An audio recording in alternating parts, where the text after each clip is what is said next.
الشیطان الرجیم بسم اللہ الرحمن الرحیم صلی اللہ علیہ حبیبہ سیدنا محمد وآلہ وصحبہ وبارک وسلم۔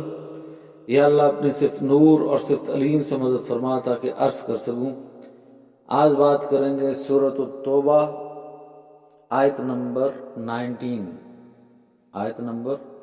کی۔ پہلے ترجمہ پڑھتے ہیں اور پھر اس کی مختصر تفسیر عرض کروں گا۔ کیا تم نے حجاج کے پانی پلانے کو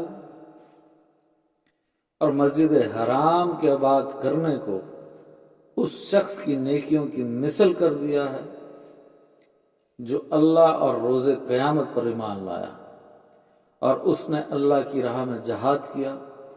اللہ کے نزدیک یہ برابر نہیں ہوں گے اور اللہ ظلم کرنے والے لوگوں کو ہدایت نہیں دیتا۔ یہ آیت پڑھی تھی سورۃ نساء، سورۃ توبہ آیت نمبر 19 ہے۔ اس کا ترجمہ پڑھا تھا، اب اس کی مختصر تفسیر ہوگی۔ کیا تم نے حجاج یعنی جو حاجی تھے ان کو پانی پلاتے تھے؟ کون؟ کفار مکہ، قریش مکہ۔ یہ جو حاجی آتے تھے ان کو پانی پلاتے تھے، کھانا کھلاتے تھے، ان کی خدمت کرتے تھے۔ اب کوئی حاجی جائے اس کو پانی پلانا کتنی بڑی نیکی کی بات ہے، اس کو کھانا کھلانا کتنی بڑی نیکی کی بات ہے۔ پھر یہ مسجد حرام کو آباد رکھتے تھے، یعنی خانہ کعبہ کو آباد رکھتے تھے۔ یہ بڑی کتنی خدمت کی بات ہے کہ مسجد حرام کو آباد رکھا جائے، خانہ کعبہ کو آباد رکھا جائے۔ پر اللہ کیا فرما رہا ہے؟ اللہ پاک اس آیت میں یہ فرما رہا ہے کہ تم نے کیا سمجھا ہے کہ یہ کام کر کے وہ اس شخص کے برابر ہو جائیں گے جو اللہ پر ایمان لاتا ہے اور آخرت پر ایمان لاتا ہے اور جو جہاد کرتا ہے اللہ کی راہ میں، کیا یہ اس کے برابر ہو جائیں گے؟ آگے کیا فرمایا اللہ نے؟ اللہ کے نزدیک یہ برابر نہیں ہوں گے۔ بہت سی آیات ہیں قرآن میں جیسے اللہ پاک فرماتا ہے عالم اور جاہل برابر نہیں ہے، ایسے فرماتا ہے نیک اور بد برابر نہیں ہے، ایسے فرماتا ہے جس کا سینہ اللہ نے اسلام کے لیے کھول دیا ہے کیا وہ اس شخص کے برابر ہو سکتا ہے جس کے سینے پہ اللہ نے گمراہی کی مہر لگا دی ہے؟ ایسے فرماتا ہے ایمان والے اور کافر برابر نہیں ہیں۔ تو جو لوگ یہ سمجھتے ہیں نا کہ اسلام برابری کا درس دیتا ہے، ایسا نہیں ہے کہ صرف برابری کا درس دیتا ہے۔ برابری اس انداز سے ہے کہ سب اللہ کی مخلوق ہیں، سب انسان ہیں، انسان ہونے میں سب برابر ہیں، مخلوق ہونے میں سب برابر ہیں۔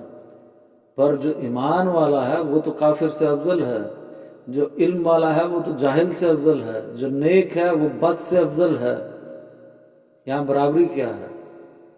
جس کا سینہ اسلام کے لیے کھول دیا گیا ہے وہ اس سے افضل ہے جس کا سینے پہ گمراہی کی مہر لگ چکی ہے۔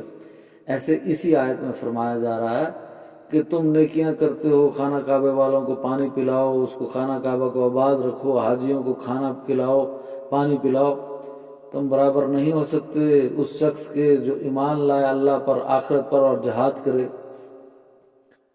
اب ویسے تو شان نزول کے اعتبار سے میں نے آپ سے عرض کر دیا کہ یہ کفار مکہ کی بات ہو رہی ہے، قریش مکہ کی بات ہو رہی ہے، پر قرآن تو تا قیامت تک کے لیے ہدایت ہے، ہر انسان کے لیے ہدایت ہے، رہنمائی ہے اور نصیحت ہے۔ تو اس میں ہمارے لیے کیا ہدایت ہے؟ ہمارے لیے یہی ہدایت ہے کہ ہم کیا سوچ رہے ہیں کہ ابھی جیسے سعودی عرب کی حکومت ہے، وہاں کے بادشاہ ہیں، شہزادے ہیں، وہ بھی خانہ کعبہ کو آباد رکھتے ہیں، کھانا کھلاتے ہیں، حاجیوں کی خدمت کرتے ہیں۔ تو اب لوگ یہاں پہ اعتراض کرتے ہیں کہ جی وہ تو مسلمان ہیں، یہ تو مسلمان نہیں تھے، یہ تو مشرکین تھے، کفار تھے، یہ تو مسلمان ہیں، مسلمان ہونے کے بعد نیکی کر رہے ہیں، مسلمان ہونے کے بعد نیکی کر رہے ہیں، پر تیسری بات تو پوری نہیں کی۔ اللہ پر تو ایمان لے آئے، آخرت پر تو ایمان لے آئے، تیسری بات کیا تھی؟ جو اللہ کی راہ میں جہاد کرتے ہیں۔ تو ابھی تک نہ انہوں نے جہاد کیا، نہ آپ نے کیا، نہ میں نے کیا، تو ہم مجاہدین کے برابر نہیں ہو سکتے۔ ہم تو مجاہدین کے برابر ہونا، ہم تو یہ سوچتے ہیں کہ مجاہدین ہم سے کمتر ہیں، کیسے سوچتے ہیں یہ؟ ہم یہ کہتے ہیں کہ وہ تو دہشت گرد ہیں، دیکھو جی دہشت گردی کر رہے ہیں یہ۔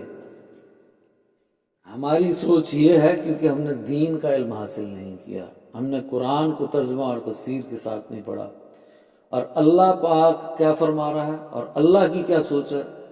اللہ کہہ رہا ہے ایمان والوں کا اور مجاہدین کا درجہ بہت بڑا ہے۔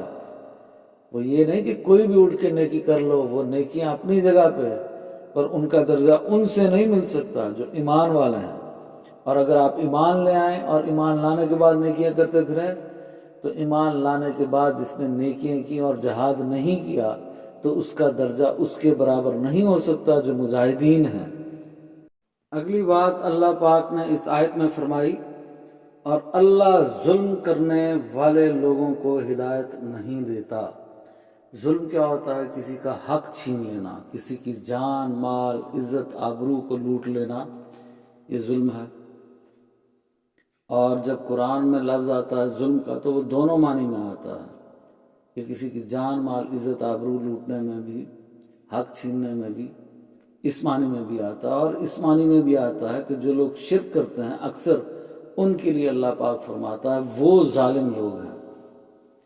اب یہ ظالم کیوں ہیں؟ کیونکہ انہوں نے اللہ کا حق چھینا ہے۔ یہ اللہ کا حق تھا کہ اس کا شریک کسی کو نہ ٹھہرایا جائے، اس کے برابر کسی کو نہ مانا جائے، یہ اللہ کا حق تھا۔ یہ پہلے انسانوں کے حقوق چھینتے تھے، اب اللہ کا حق چھین رہے ہیں۔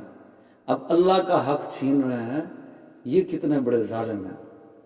تو آپ 70% سے زیادہ آیات جہاں پہ قرآن میں ظلم کا لفظ استعمال ہوا ہے عربی میں، اس سے مراد یہ وہ ظالم ہیں جو مشرکین ہیں، جو شرک کرتے ہیں۔ اور باقی کچھ آیات میں وہ ان ظالموں کا بھی ذکر ہو گیا جو یہ کہتے ہیں کہ کسی کی جان، مال، عزت، آبرو کو لوٹتے ہیں۔ آیات میں اللہ پاک فرماتا ہے اللہ ظالموں کو، ظالم لوگوں کو ہدایت نہیں دیتا۔ اور اس آیت میں بھی یہی فرمایا اور اللہ ظلم کرنے والے لوگوں کو ہدایت نہیں دیتا۔ تو یہاں ظلم کرنے والے لوگ کون ہیں؟ یہ مشرکین کی بات ہو رہی ہے۔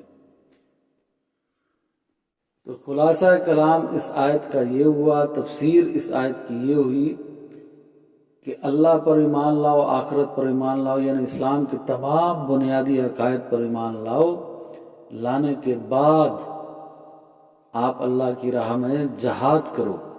جب امن کا دور ہو تو جہاد یہ کہ تزکیہ نفس کرو، اپنے نفس کی اصلاح کرو، اور جب حالت جنگ ہو تو پھر وہاں اللہ کی راہ میں لڑو، قتال کرو۔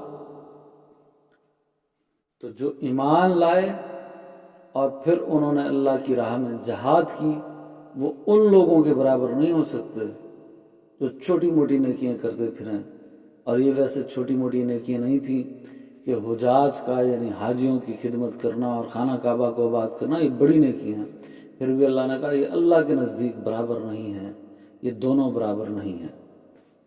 اور اس سے یہ بھی واضح ہو گیا کہ اسلام برابری کا درس صرف اس بات میں دیتا ہے کہ انسان ہونے کے اعتبار سے سب برابر ہیں، ورنہ کہاں برابری؟ ورنہ تو کوئی برابری نہیں ہے۔